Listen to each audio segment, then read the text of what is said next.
Welcome to everybody. In this lecture, we are going to do the analysis of Unified Power Flow Controller. Analysis of UPFC. You just recall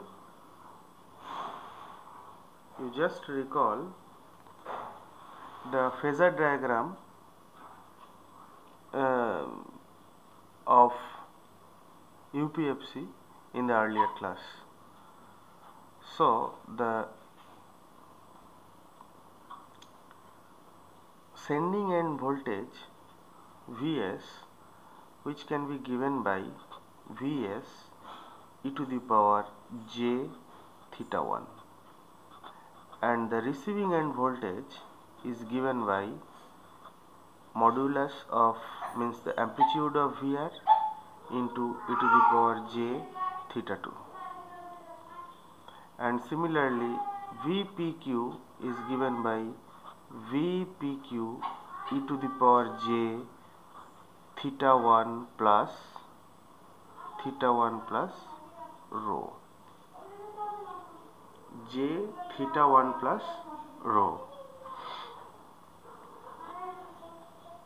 means once again I am writing it is Vpq e to the power j theta 1 plus rho. Now let us consider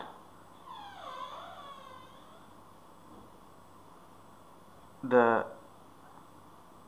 power, the complex power equation of UPFC is given by P minus JQ, where P is the real power and Q is the imaginary or reactive power, which is given by, that is we are calculating at the receiving end, so which is nothing but Vr into complex conjugate of the current. So that is basically the complex conjugate current. It is given by Vs vector plus Vpq, means this is adding the generation voltage minus Vr vector. So this is the voltage drop across the line impedance, and if you divide that things by the impedance, which is basically the current flowing through the line, and its star implies its conjugate. So this part I am writing once again, it is Vr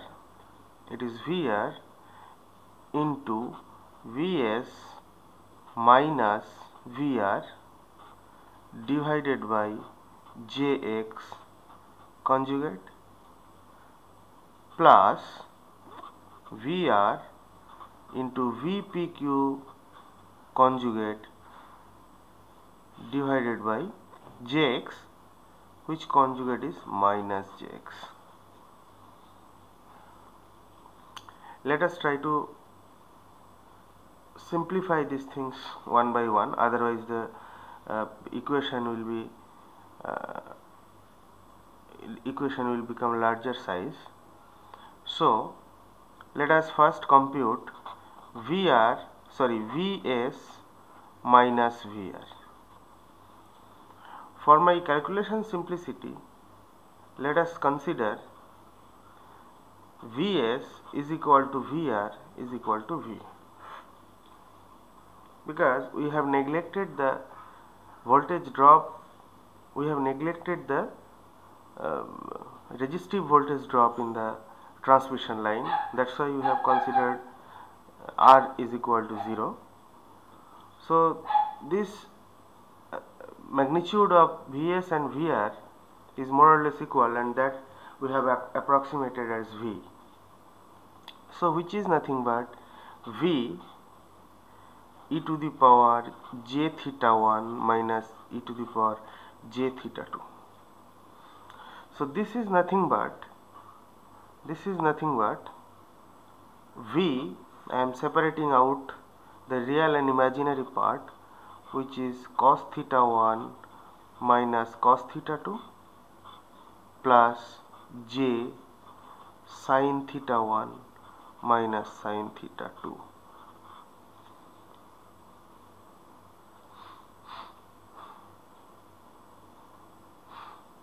Now the whole term, this term is divided by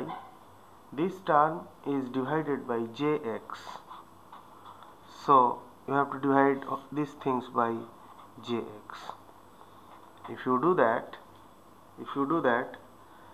so my v by x, it will come out, and these things will become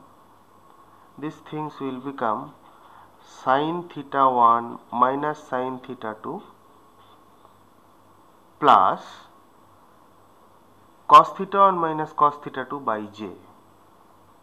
So if I multiply both sides by j, so the j square will become minus 1, and this is minus j into sin theta 1 minus sin theta 2. Okay, but this thing, basically you want the complex conjugate, so this will become the complex conjugate terms. It will become, these things will become plus.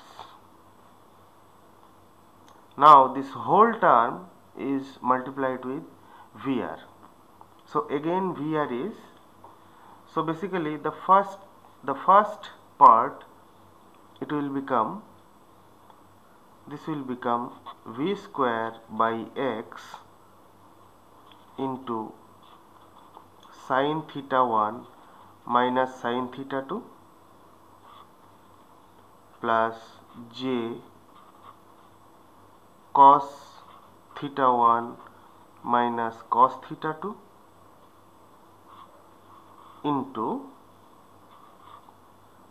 into this VR means cos theta 2 plus j sin theta 2.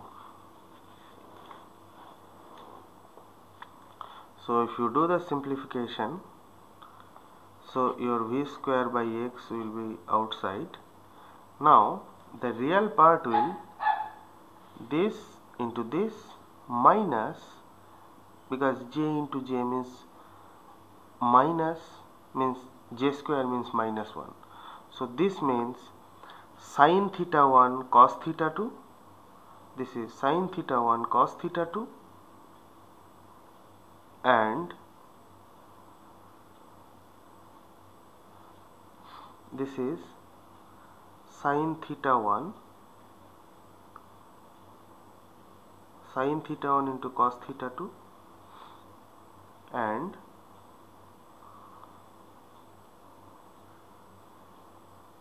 cos theta 1 sin theta 2. So this is, we will split it up, sin theta 1 into cos theta 2, and this will become minus sin theta 2 cos theta 2, and this term will minus, so minus cos theta 1 sin theta 2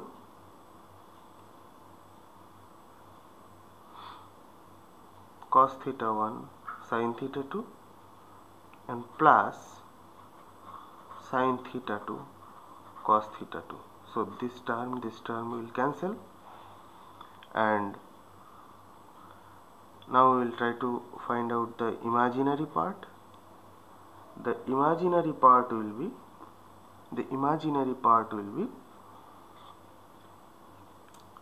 this multiplied by this. So first is this multiplied by this.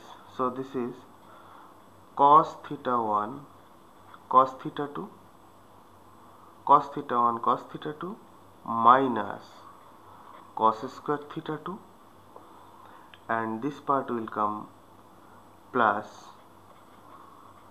sin theta 1 sin theta 2 minus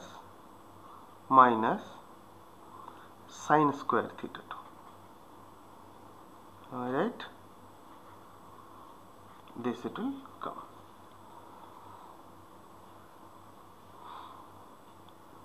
So we'll turn it another page.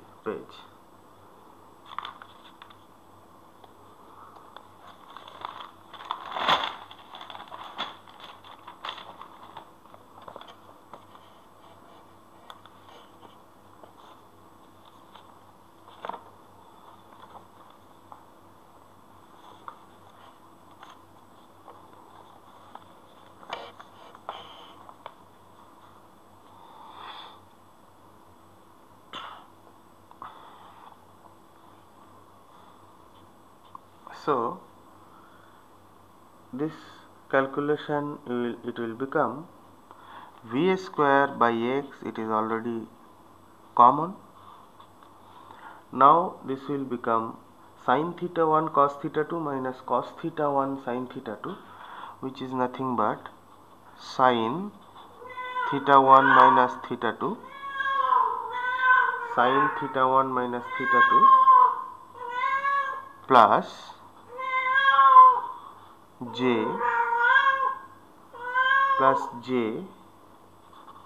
cos theta 1 minus theta 2, and that is sin square plus cos square, that means minus 1.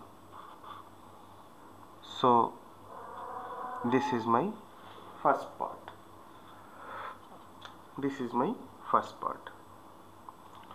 For my calculation, furthermore approximation, if you take the reference point, the reference line at a point where that Vs and Vr is spaced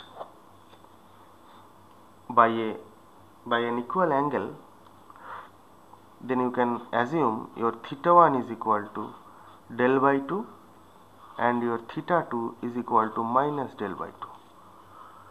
So in that case, your theta 1 minus theta 2, it will become theta 1 minus theta 2 will become del by 2. So this equation it will become sin delta plus j cos delta minus 1. Okay,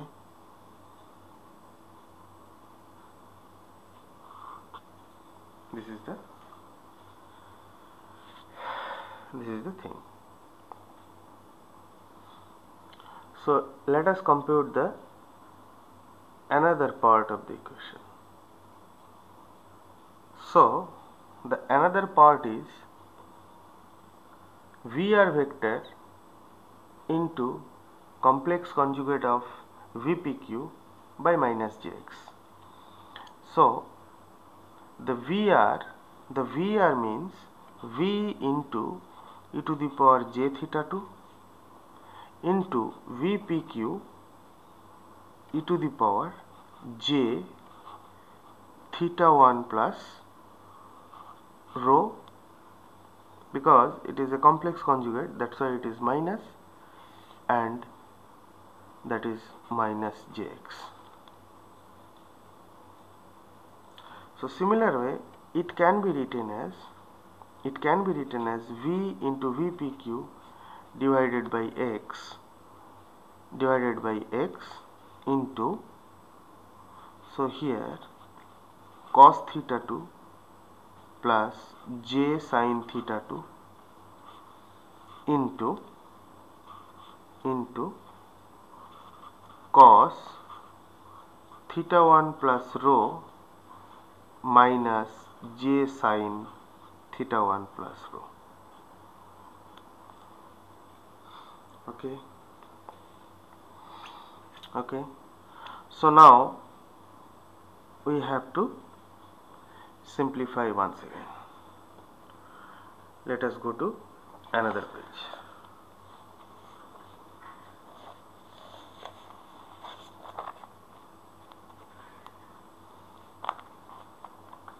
So the equation, it will become v into vpq by x. Again we will try to split up the real and imaginary part. So this is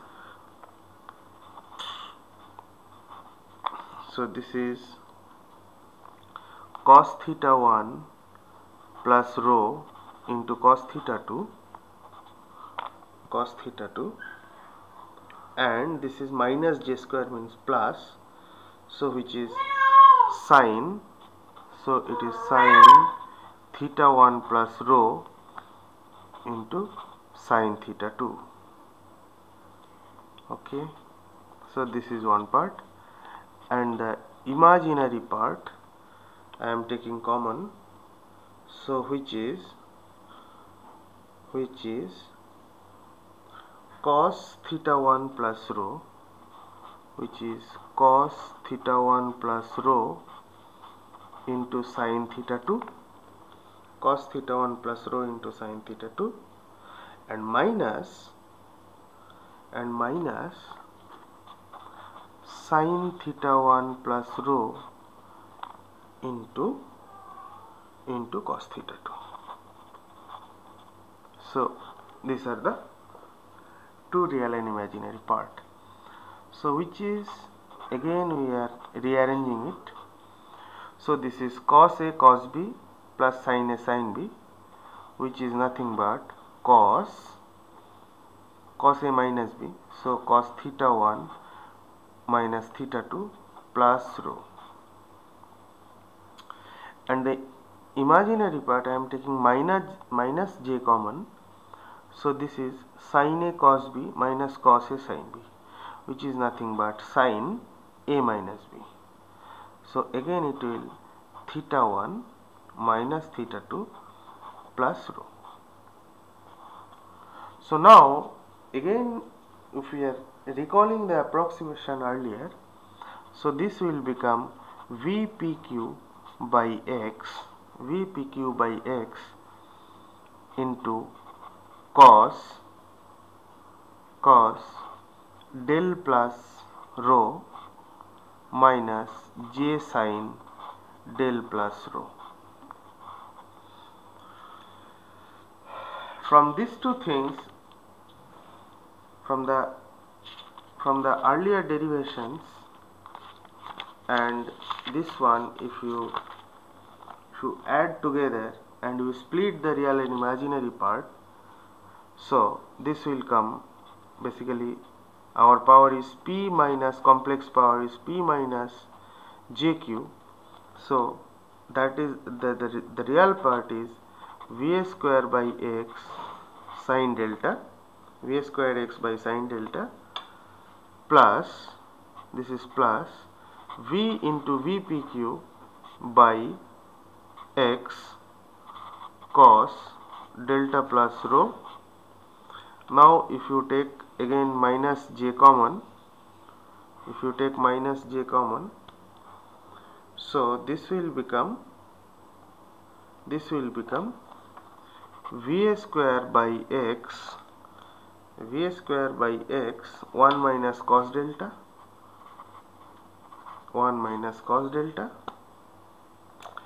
and this side will become plus sin, vpq by x into sin delta plus rho. Okay, so these things is p, means the real power, and this portion is my imaginary or the reactive power. So from the above analysis we understood that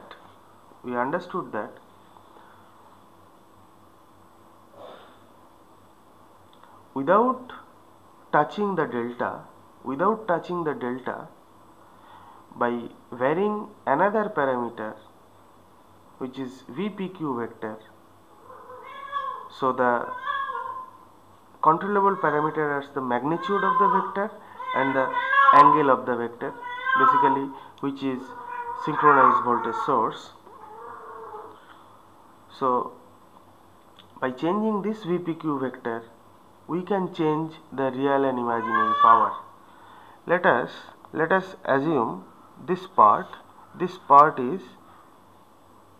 P suffix PQ and this part is P0.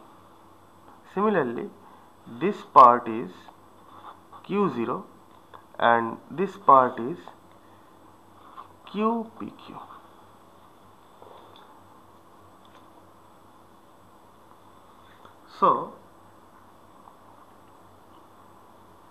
So I think once again I will repeat it. So this part is P0 and this part is PPQ and this part is Q0 and this part is QPQ. So now here it is very much clear that PPQ and QPQ both are trigonometric function, both are cos and sine function. So you know the maximum and the minimum value of cos and sine, it will oscillate between +1 to -1. So the maximum value of cos theta and sine theta are 1 and the minimum value are -1. So we can write that P0 will be less than is equal to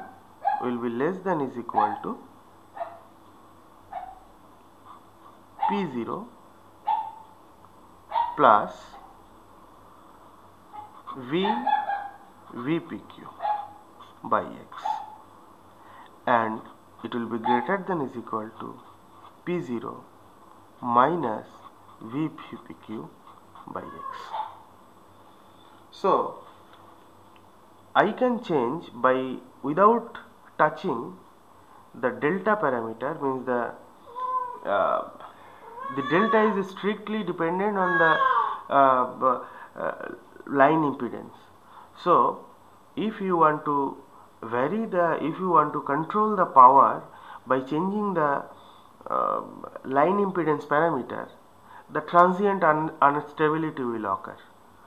So if it is not needed to touch the delta and I have some other alternative to control the power, it is always desirable. So this technique is very useful in that point. Without touching the line impedance parameter, you are getting a wide control of reactive and active power. Similarly, for reactive power, you can write your Q0 will be less than is equal to Q0 plus VPQ by X, and it should be greater than is equal to Q0 minus VPQ by X. So now if you see pictorially, say this your P0, if you take V square by X as a unity, so this is a sine function. So this is your P0. Now if you see the limiting value of P0, basically here V into VPQ by X, this is work as a DC bias. So say this is my plus side and this is my minus side. So now you can see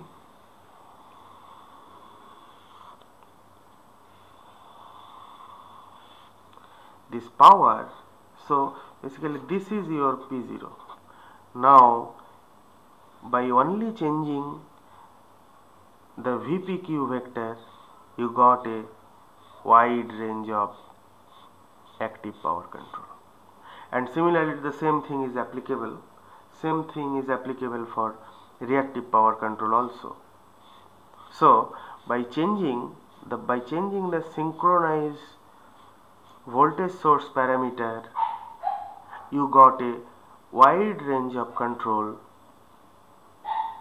without touching the line impedance. So this method is much more stable in the point of transient occurrence. Thank you very much.